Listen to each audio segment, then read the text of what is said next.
Assalamualaikum warahmatullahi wabarakatuh.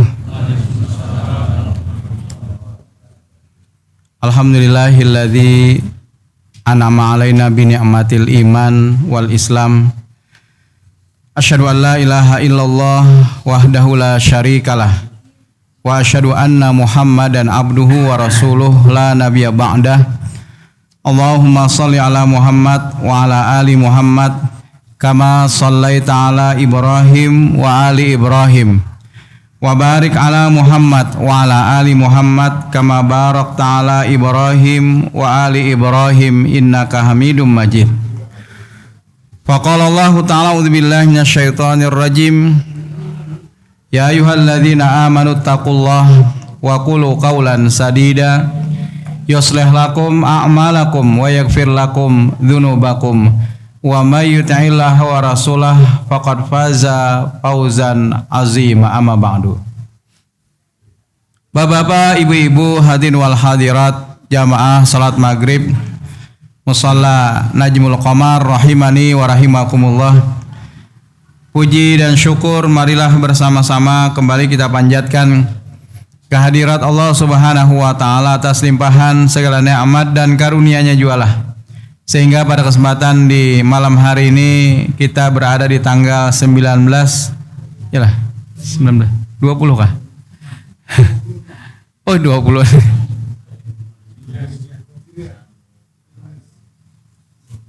19 Dzulhijjah 1445 Hijriyah. Dalam keadaan sehat walafiat, tidak kurang sesuatu apapun. Bahkan kesehatan itu adalah nikmat yang terbesar dalam hidup kita. Selain dari utamanya adalah nikmat iman yang mengantarkan kita untuk menuju rumah-rumahnya untuk melaksanakan salat berjamaah. Mudah-mudahan sampai menjelang akhir daripada hayat kita bisa meraih husnul khotimah. Amin ya rabbal alamin. Salawat dan salam semoga senantiasa tercurah kepada Nabi kita Muhammad sallallahu alaihi wasallam beserta keluarga, para sahabat, tabi'in serta pengikut beliau yang senantiasa istiqamah menjalankan sunnah-sunnah makbulahnya hingga akhir zaman. Bapak Ibu sekalian yang dirahmati Allah, di dalam manhaj tarjih Muhammadiyah, maka sebagaimana yang selama ini kita pahami, rujuk ilal Quran was sunnah, mengembalikan kepada sumber utama, yaitu adalah Al-Quran dan sunnah Rasul sallallahu alaihi wasallam.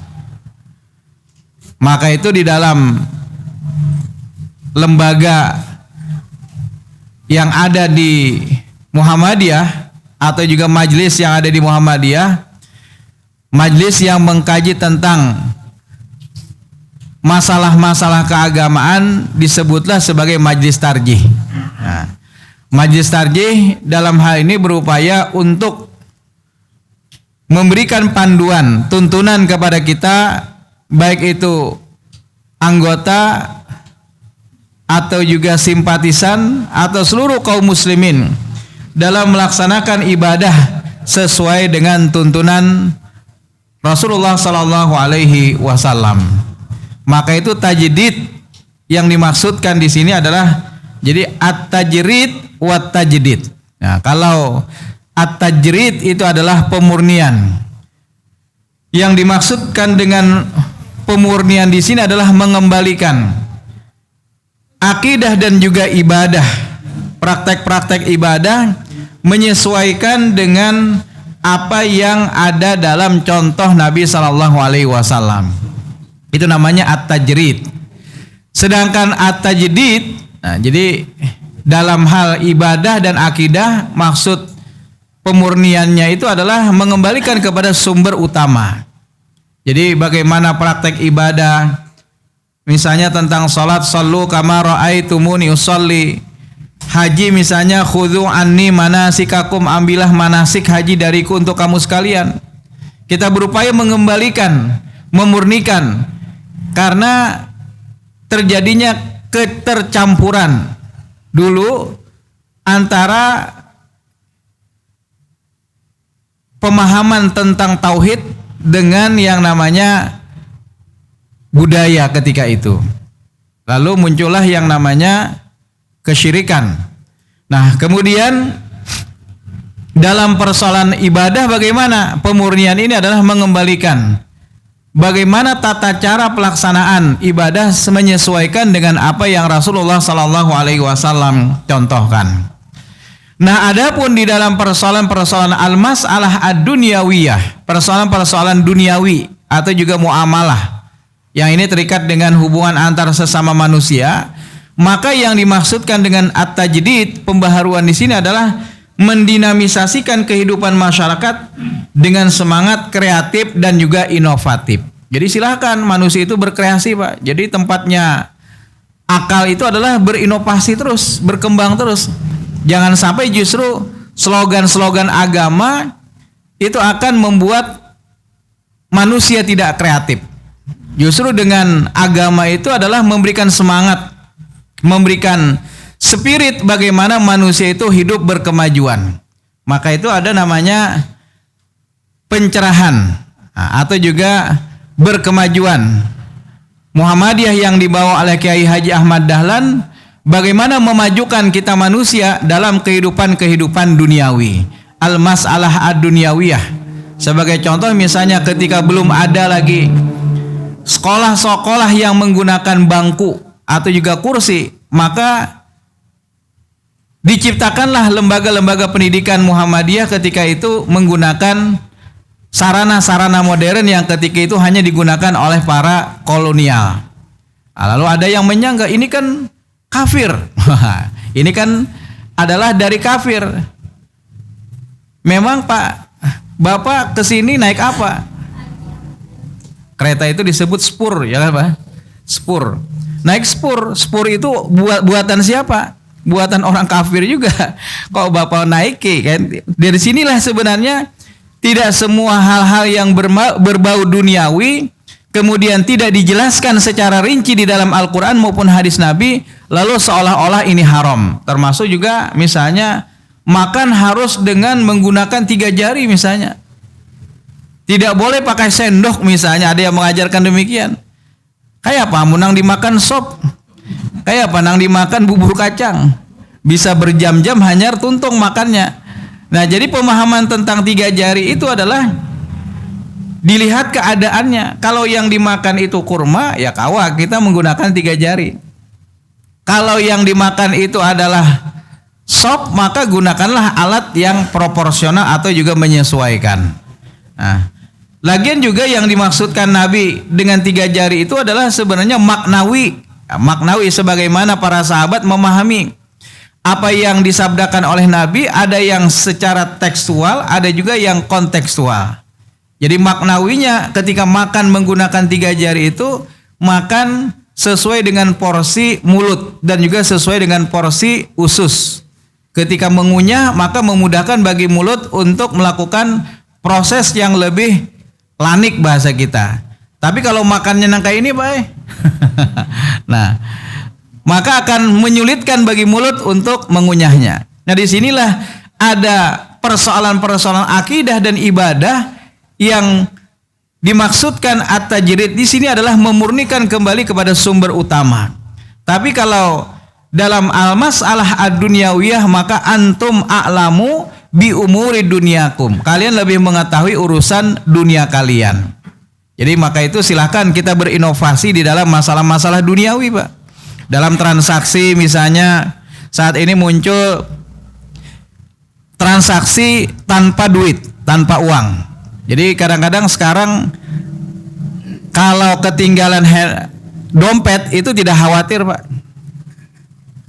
Karena apa? Semuanya serba digital. Duitnya sudah di gadget atau di handphone. Hendak belanja tinggal scan barcode. Nah, atau QR misalnya. Tinggal bayar melalui digital. Mau bersedekah atau berinfak tinggal scan kotak infak. Nah, kemudian mau melakukan yang namanya urusan misalnya, tinggal buka KTP digital. Nah, sudah ada digital.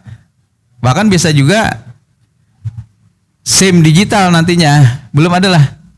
Belum. Nah, SIM digital. Kamu dipoto aja Bang Pak, SIM-nya. Kira-kira akunnya lah polisi. Ini sudah ada, tertinggal di rumah, sudah ada scanannya. Nah, jadi silahkan kita berinovasi di dalam masalah-masalah duniawi, karena juga dalil-dalil yang ada dalam Al-Quran maupun hadis Nabi itu terbatas dalam artian tidak merinci sampai ke masalah-masalah atau persoalan-persoalan di masa kini. Al-Quran hanya menyebutkan secara prinsip-prinsip dasar atau pokok-pokok dasarnya saja. Begitu juga hadis Nabi. Nah, disinilah sebenarnya peran daripada para ulama, bagaimana mereka beristihad untuk bisa memberikan istidlal atau juga istimbat agar para masyarakat atau juga umat bisa mengetahuinya. Nah, disinilah sebenarnya bagaimana menghadapi persoalan dunia itu tidak semua dihadapi secara tekstualis, Pak. Jadi kalau kita petakan saat ini, ada yang ulama sangat tekstualis, ada juga yang kontekstualis, ada juga yang liberalis. Nah, Muhammadiyah ini berada di tengah-tengah, tidak ekstrim kanan, tidak ekstrim kiri, tetapi mendudukan sesuai dengan porsinya. Dalam masalah akidah, dalam masalah ibadah, maka pemurnian kembali kepada apa yang disebutkan di dalam dalil. Tapi kalau dalam masalah-masalah duniawi, silahkan bergerak untuk maju, silahkan berinovasi. Tidak dilarang bagi kita untuk melakukan yang namanya inovasi dan juga terobosan-terobosan baru atau juga kekinian. Nah, fikih yang ada di Muhammadiyah lebih luas. Jadi jangan anggap kenapa jar, wah ini kada tegas. Nah, kada tegas. Jadi lihat dulu Pak, dalam masalah apa. Nah, kalau masalah-masalah duniawi, misalnya masalah isbal misalnya, wah yang benar itu harus di atas mata kaki misalnya. Ini kan masalah-masalah di luar daripada akidah dan di luar daripada ibadah. Nah, Bapak Ibu sekalian yang dirahmati Allah, jadi fikih yang ada di Muhammadiyah itu adalah lebih luas, lebih lentur, taisir atau juga kemudahan. Kalau itu apalagi menyangkut persoalan-persoalan muamalah atau juga al-masalah ad-dunyawiyah. Nah, Bapak Ibu sekalian yang dirahmati Allah, pada kesempatan di malam hari ini kita ingin membahas masalah ibadah. Nah, kalau ibadah tadi kembali at-tajrid, memurnikan kembali pelaksanaan ibadah sesuai dengan dalilnya. Sepanjang ada dalilnya, maka tentunya kita melaksanakan sesuai dengan apa yang disebutkan dalam teks. Nah, pada pembahasan kali ini adalah tentang sholat jamak antara Jumat dengan Asar.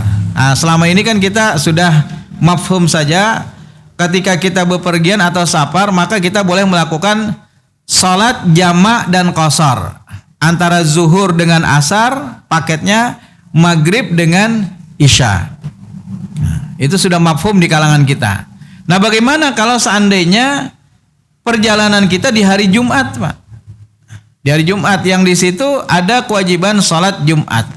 Apakah bisa digabung di jamak dengan yang namanya asar sekaligus kita kerjakan di waktu setelah sholat Jumat?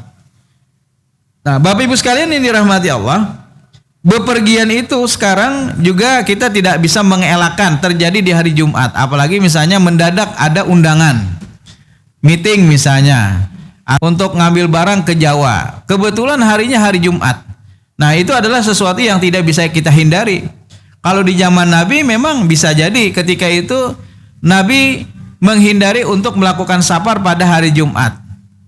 Tapi di masa kini kita kadang-kadang tidak bisa untuk menghindarinya. Nah, Bapak Ibu sekalian yang dirahmati Allah, meskipun seseorang yang sedang safar tidak wajib menghadiri Jumat, kan tidak wajib, Pak. Dia bisa mengganti dengan salat zuhur. Tetapi karena banyak di dalam perjalanan tempat-tempat berhenti, sekarang ini masjid berhamburan di mana-mana. Bahkan di bandara pun juga kadang-kadang mengadakan salat Jumat dekat. Apakah kita boleh mengambil keutamaan yang ada pada Jumat? Kemudian sekaligus kita jamak dengan yang namanya asar. Nah, pertama adalah terkait dengan jamak dulu. Nah, kalau jamak itu adalah walaupun tanpa safar, itu boleh dilakukan, Pak. Tapi kalau jamak dan qasar, nah itu baru boleh dilakukan ketika kita safar. Jadi pertama jamak. Dalam hadis sebutkan jamaah Rasulullah SAW baina zuhri wal asri. Nabi pernah menjamak atau menggabungkan antara zuhur dengan asar. Wal maghribi wal isya'i, antara maghrib dengan isya. Fi ghairi khaufin wala matarin. Tidak dalam keadaan khauf, peperangan, dan juga tidak dalam keadaan hujan. Nah, kemudian di dalam riwayat yang lain disebutkan jamaah Rasulullah SAW baina zuhri wal asri juga. Rasul pernah menjamak zuhur dengan asar, kemudian maghrib digabung Nabi dengan isya. Pada saat itu beliau disebutkan bil Madinah, beliau berada di Madinah. Para sahabat ketika itu bingung. Kemudian bertanya kepada Ibnu Abbas, lima fa'ala dzalika, wahai Ibnu Abbas, kenapa Nabi melakukan yang demikian? Maka Ibnu Abbas pun menjawab, likaila yuhrija ummatahu. Yang demikian itu dilakukan Nabi agar tidak memberatkan umatnya. Nah, jadi jamak itu boleh dilakukan, Pak. Tapi kata Imam An-Nawawi dalam kitab beliau, boleh hanya sesekali saja, tidak secara terus menerus. Jangan misalnya hari ini rapat, esok rapat pulang, aku jadi jamak terus, nah soalnya beruntun rapat. Nah, itu tidak bisa. Ini hanya bisa dilakukan sesekali saja, Pak. Misalnya ada acara pengantenan misalnya. Nah, di sini waktunya kebetulan pada saat itu tamu terus berdatangan sampai zuhur, tamu terus berdatangan sampai jam 2:30. Nah, untuk meninggalkan tempat kita kurang enak karena tamu banyak datang. Maka pada saat itu boleh kita berniat untuk menjamak saja sekaligus nanti zuhur kita kerjakan di waktu asar. Begitu juga pengantennya.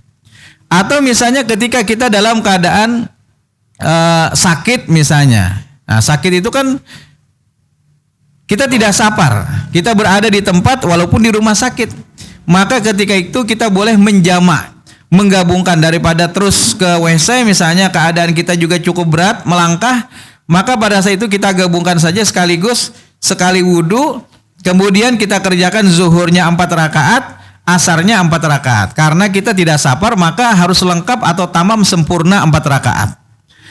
Nah, atau misalnya ketika kita mau operasi, Pak, dijadwalkan oleh dokter, baik itu kita sebagai pasiennya atau juga dokternya. Dijadwalkan operasi jam 2 masuk ruangan. Nah, berarti waktu zuhur sudah sampai kan jam 12:30 misalnya waktu zuhur. Maka pada saat itu kita khawatir jangan-jangan nanti obat biusnya masih terus berjalan. Sementara waktu maghrib nanti akan tiba. Daripada asarnya tidak kita kerjakan, maka pada saat itu kita boleh menarik asar kita kerjakan di waktu zuhur.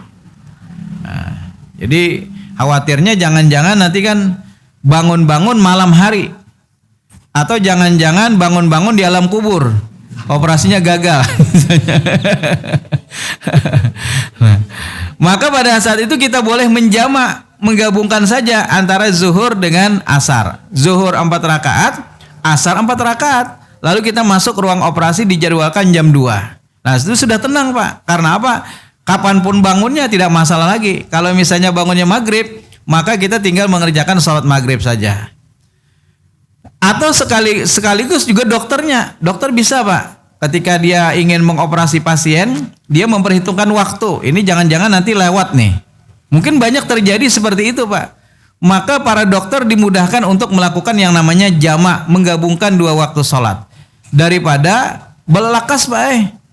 Ini misalnya sudah mepet asar, sementara operasi ini belum selesai juga. Asalnya akhirnya apa? Asal kambit aja lagi misalnya. Akhirnya tidak tenang di dalam melakukan pekerjaan.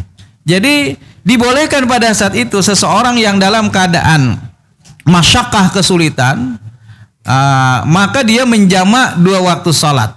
Karena tadi ketika itu Nabi pernah melakukannya bil Madinah, ketika beliau berada di Madinah. Nah, bahkan beliau tidak safar ketika itu. Itu pertama. Yang kedua adalah jamak dan qasar. Nah, yaitu ketika kita dalam keadaan safar bepergian. Maka dalam keadaan safar yang jarak tempuhnya itu adalah ada yang mengatakan 2 marhalah, ada yang mengatakan 4 marhalah, ada yang mengatakan 3 hari 3 malam perjalanan. Jadi hadisnya itu beda-beda Pak, menyebutkan tentang perjalanan yang dilakukan Nabi. Maka dalam hal ini karena hadisnya itu beda-beda, diistihadkanlah atau juga disimpulkan bahwa yang penting pada saat itu jaraknya kurang lebih, nah ini kurang lebih 85 km. Nah, jadi 85 km itu pendapat Pak, pendapat bukan hadis. Hadisnya menyebutkan ukuran jarak yang di situ disebutkan ukuran Arab, nah, ukuran jarak Arab. Maka akhirnya disikapilah diijtihadkan sekitar kurang lebih 85 km. Nah 85 km itu kemana Pak kira-kira? Kandangan berapa tuh? Rantau lah. Nah berarti kalau kita sudah kerantau itu sudah boleh melakukan jamak dan qasar. Tapi kalau misalnya hanya ke Banjarbaru, Martapura, itu masih belum boleh lagi. Karena anggapannya itu hanya berjalanan aja, bukan madam. Kalau madam itu kan kalau bermalam di sana misalnya. Nah, tapi kalau hanya rekreasi ke Banjarbaru tidak boleh melakukan jamak dan qasar. Yang boleh hanya jamak berarti. Nah, jadi jamak saja silahkan. Bahkan yang namanya jamak qasar itu sudah boleh kita lakukan ketika kita keluar dari rumah Pak. Nah, ketika kita meniatkan untuk safar, kita keluar rumah, misalnya sampai di bandara sudah zuhur. Maka pada saat itu kita sudah boleh untuk melakukan sholat secara jamak dan qasar. Tapi kalau misalnya kita berangkatnya zuhur dari rumah, kita masih belum boleh lagi Pak. Yang boleh dilakukan hanya jamak saja berarti. Jadi 4 rakaat zuhur, 4 rakaat asar, lalu kita berangkat. Nah, jadi hanya jamak kalau kita belum berangkat. Tapi kalau kita sudah berangkat, maka dibolehkan kita melakukan sholat secara jamak dan qasar. Nah Bapak Ibu sekalian yang dirahmati Allah, bagaimana persoalan tadi terkait dengan orang yang melakukan safar tapi terjadi di hari Jumat?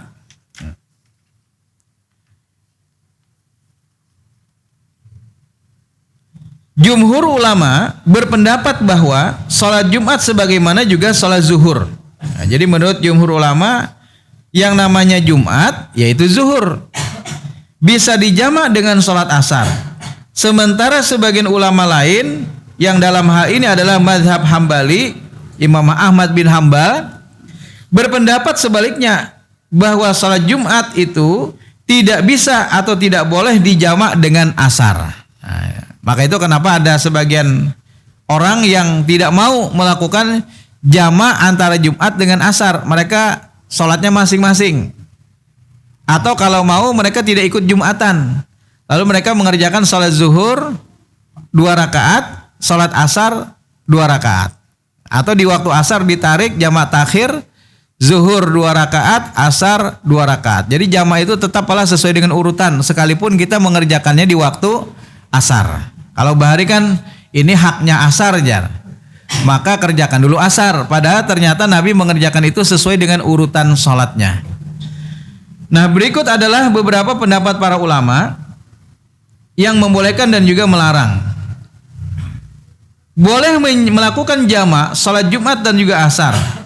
Yang berpendapat seperti ini adalah mayoritas atau jumhur ulama Pak. Nah, mayoritas ulama boleh. Baik itu Syafi'i, kemudian Maliki atau juga Hanafi. Nah, yang kadang membolehkan itu hanya Hambali saja. Alasannya apa? Alasannya kata mereka adalah karena tidak ditemukan nas yang melarang. Jadi tidak ada yang dilarang misalnya hanya Jumatan digabung dengan asar. Kalau yang lain zuhur boleh misalnya. Tidak ada nas yang melarang. Maka selama tidak ada nas yang melarang berarti hukumnya adalah diperbolehkan. Yang kedua adalah ittihadul waqti. Jumhur ulama mengatakan bahwa meski salat Jumat dan salat zuhur itu berbeda, namun keduanya memiliki kesamaan ittihadul waqti, yaitu adalah waktu yang sama. Zuhur dikerjakan pada jam sekian sampai sekian, begitu juga Jumat. Ya kan? Jumat dikerjakan pada waktu yang bersamaan dengan zuhur. Jadi ittihadul waktu, dua-duanya berada pada waktu yang sama. Itu artinya apa? Salat Jumat dan salat zuhur itu kedudukannya sama. Ittihadul waktu. Dengan sendirinya salat zuhur berarti boleh dijamak dengan asar. Begitu juga salat Jumat boleh dijamak dengan asar. Kemudian yang ketiga adalah kesamaan ilat, Pak. Bukan lidah malah. Ilat itu artinya sebab atau akibat.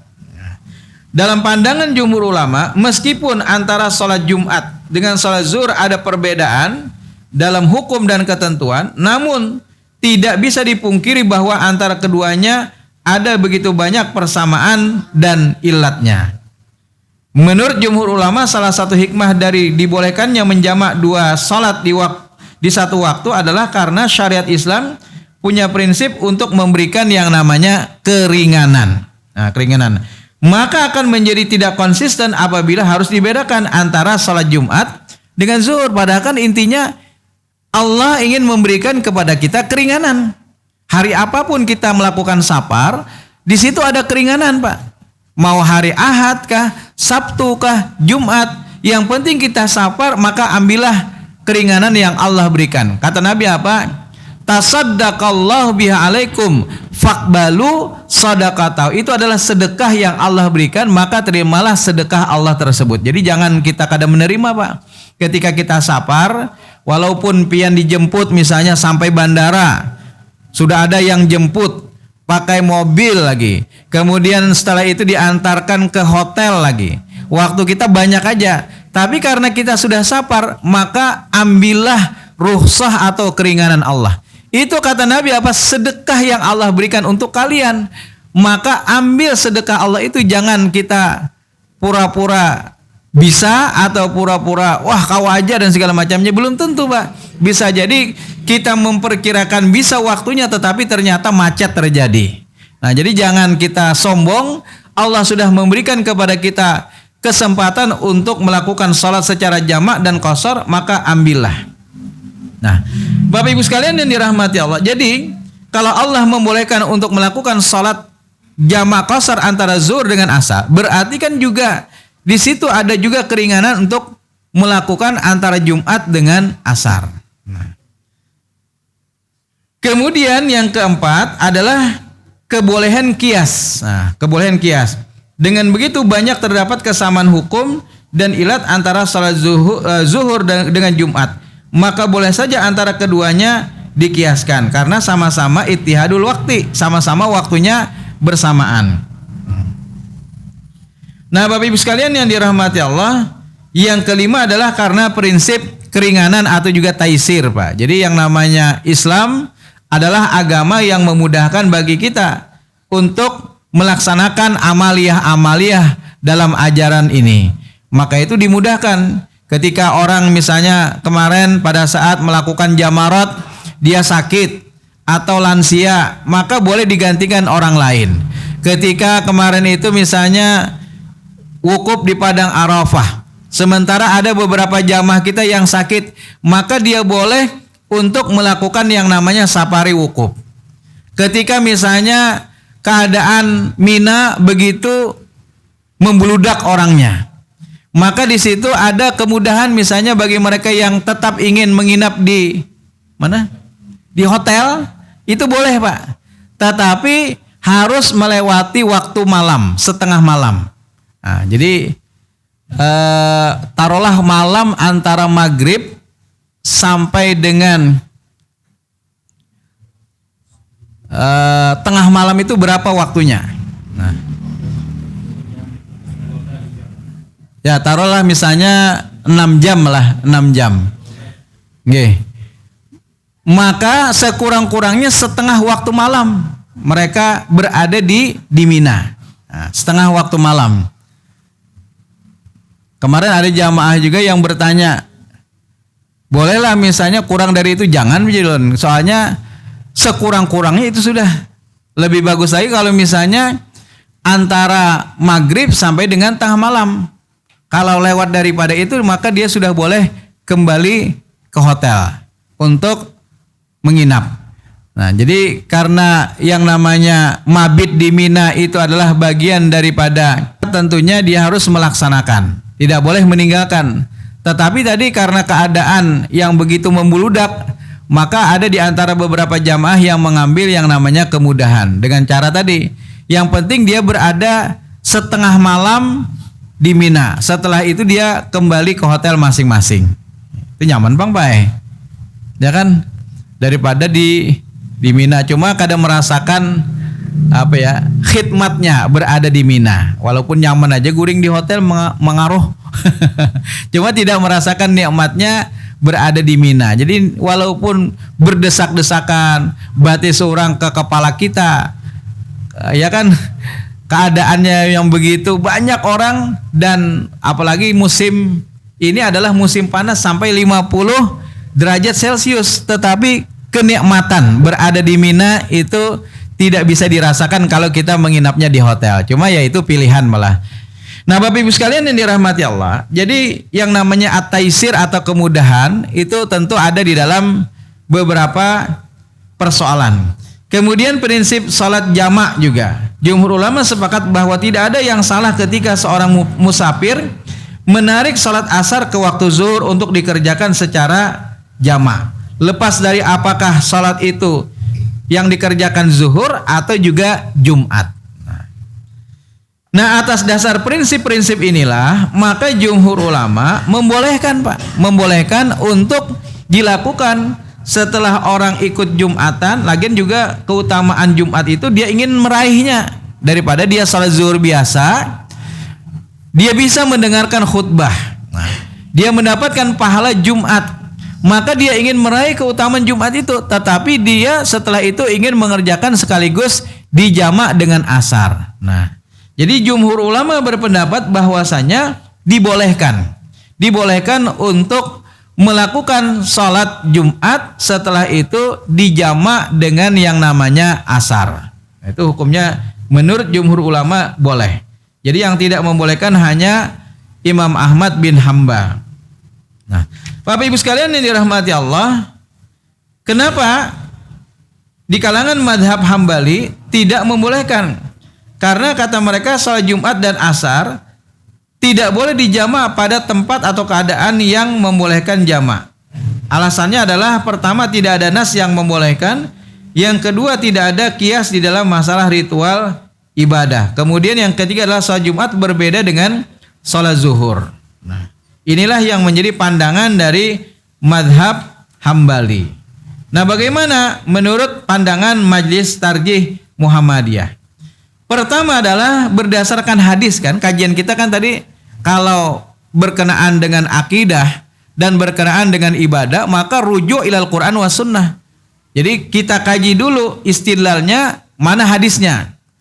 Karena Rasulullah sallallahu alaihi wasallam idza irtahala qabla an tazigha asy-syamsu akhara az-zuhra ila waqtil asri thumma nazala fajama bainahuma fa in zaghat asy-syamsu qabla ayartahila shalla zuhra thumma raqiba. Hadis riwayat Muslim. Adalah Nabi sallallahu alaihi wasallam apabila beliau bepergian sebelum matahari tergelincir. Nah, sebelum matahari tergelincir berarti sebelum waktu zuhur. Beliau mengakhirkan salat zuhur, lalu beliau kerjakan di waktu asar. Jadi misalnya berangkat jam 11. Maka Nabi biasanya melakukan jamak takhir, yaitu di waktu asar. Tapi apabila masuk waktu asar lalu menjamak keduanya salat zuhur dengan asar di waktu asar ya. Dan apabila sebelum berangkat matahari itu sudah tergelincir, berarti masuk waktu zuhur, Pak. Misalnya Nabi hendak berangkat jam 1, berarti sudah masuk waktu zuhur. Maka biasanya Nabi melakukan yang namanya jamak takdim. Jadi Nabi menarik asar untuk dikerjakan di waktu zuhur. Namanya adalah jamak takdim. Nah, jadi nanti pian kalau bepergian lihat, kalau memang pian berangkatnya sebelum zuhur, ya sudah nanti aja mengerjakannya dengan jamak takhir. Tapi kalau pian berangkatnya sesudah zuhur, maka berarti pian lakukan saja dengan mengerjakan zuhur dan asar, tapi tidak boleh diqashar karena masih berada di tempat, Pak. Nah, kemudian di dalam hadis yang lain, dalam riwayat Ahmad dan Quraib dari Ibnu Abbas disebutkan, ala uhaditsukum an salati Rasulillah sallallahu alaihi wasallam fi safar. Maukah engkau aku ceritakan tentang salat Rasulullah sallallahu alaihi wasallam di dalam safar. Qala qulna bala. Kami pun pada saat itu menjawab ya. Qala, kemudian dikatakan, kana idza zaghatis syamsu fi manzilihi jama'a baina zuhri wal asri qabla ayyarkaba wa idza lam tazik lahu fi manzilihi sara hatta idza hanat al asru nazala fajama baina zuhri wal asri. Ini sama, Pak, dengan hadis yang sebelumnya tadi. Jadi apabila Nabi berangkat sebelum tergelincir, maka Nabi melakukan di waktu asar. Nah, begitu juga selagi beliau di rumah antara maghrib, sebelum masuk waktu maghrib, beliau menjamak salat maghrib dengan isya. Tetapi kalau waktu maghrib belum tiba, maka beliau biasanya menjamak dengan isya. Maksudnya menjamaknya dengan jamak takhir. Jadi dilihat waktunya. Nah, berdasarkan keumuman hadis di atas, menurut tarjih, ketentuannya berlaku juga kepada orang yang bepergian di hari Jumat. Jadi karena hadis itu umum, maka siapapun yang dia bepergian, mau hari apapun, dibolehkan juga untuk melakukan jamak dan qashar. Entah itu di hari Jumat atau selain daripada hari Jumat.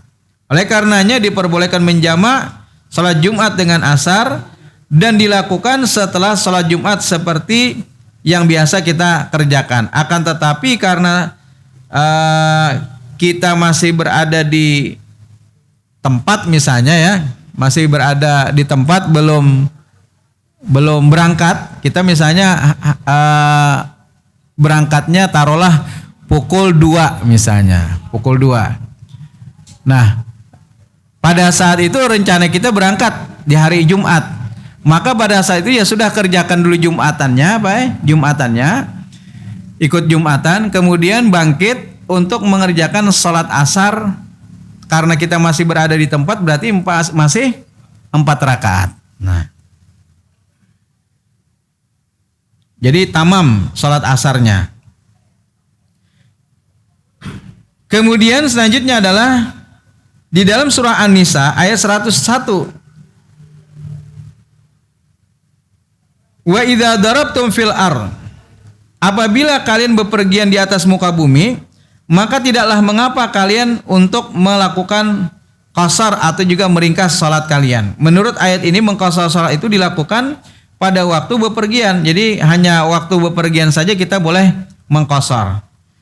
Dan hadis riwayat jamaah dari Anas juga diketahui bahwa Nabi mengqashar salat apabila dalam keadaan bepergian, dan tidak beliau lakukan selagi masih berada di kampung halaman atau masih berada di tempat.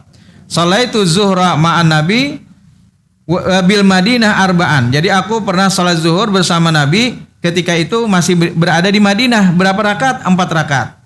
Wal asri bidul hulaifah rakaataini. Sementara kami mengerjakan salat asar ketika kami di Dzul Hulaifah. Nah, berarti jaraknya itu sekitar 400, Pak. 400 km. Ya, 40 400. Ada ingat lu nah? Pokoknya sudah keluar daripada Madinah. Maka pada saat itu Nabi pun langsung mengqashar salat asarnya cuma 2 rakaat. Nah, jadi 2 rakaat. Nah, Bapak Ibu sekalian yang dirahmati Allah,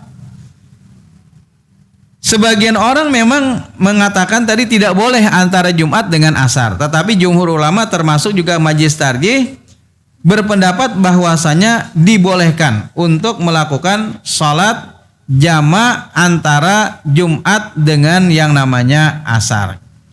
Kemudian di dalam beberapa pendapat para ulama juga, misalnya adalah Syekh Khatib Asy-Syarbini mengatakan boleh bagi musafir dalam jarak tempuh yang membolehkan qashar salat mengumpulkan di antara zuhur dan asar di waktu yang ia kehendaki, baik jamak takdim atau juga takhir. Dan diperbolehkan mengumpulkan di antara salat maghrib dan isya di waktu yang ia kehendaki, baik jamak takdim atau juga takhir. salat Jumat hukumnya sama dengan salat zuhur menurut beliau. Berarti boleh untuk dilakukan jamak terhadapnya. Kemudian Syekh Sulaiman juga mengatakan wal jum'atu kazuhri fi jam'it takdim. Jadi yang namanya Jumat itu sama dengan zuhur dalam masalah jamak takdim. Seperti musafir memasuki desa di tengah perjalanan, saat itu hari Jumat, maka yang lebih utama baginya adalah melakukan zuhur. Namun bila ia salat Jumat bersama penduduk setempat, boleh baginya dalam kondisi demikian untuk melakukan jamak takdim salat Jumat dengan yang namanya salat asar. Jadi kalau misalnya memang Sidin hendak memilih zuhur saja, boleh. Tapi kalaupun dia ingin mengambil kesempatan Jumat, karena ada keutamaan juga Jumat, maka itu hukumnya juga diperbolehkan. Nah, jadi Bapak Ibu sekalian yang dirahmati Allah, berdasarkan ketentuan yang ada di dalam apa yang tersebut dalam hadis Nabi, dipahami oleh para ulama termasuk juga oleh majelis tarjih, karena tidak ada larangan di dalam nas dan juga tidak ada kekhususan bahwa yang dibolehkan hanya zuhur saja, sementara yang namanya Jumat itu memiliki ittihadul waktu atau juga kesamaan waktu. Maka dibolehkan bagi mereka untuk melakukan yang namanya jamak antara Jumat dengan yang namanya asar. Nah, kemudian pernah terjadi juga di zaman Nabi, Pak. Pada saat itu Nabi berada di Arafah. Nah, Nabi berada di Arafah yang kebetulan itu harinya adalah hari Jumat, Pak. Jadi kalau dilacak dari segi hisab, ternyata Nabi berada di Arafah ketika itu di hari Jumat. Nah, di hari Jumat. Maka disebutkan Nabi SAW ketika itu melakukan antara Jumat dengan asar. Nah, antara Jumat dengan asar. Nah, berarti ini adalah tidak ada larangan bagi kita untuk melakukan yang juga demikian. Nah, demikian yang bisa ulun sampaikan. Jadi coba saja dilacak kapan hari Arafah itu terjadi di zaman Nabi, ternyata itu bertepatan hari Jumat. Demikian, subhanakallahumma wa bihamdika asyhadu an la ilaha illa anta astaghfiruka wa atubu ilaik. Wassalamualaikum warahmatullahi wabarakatuh.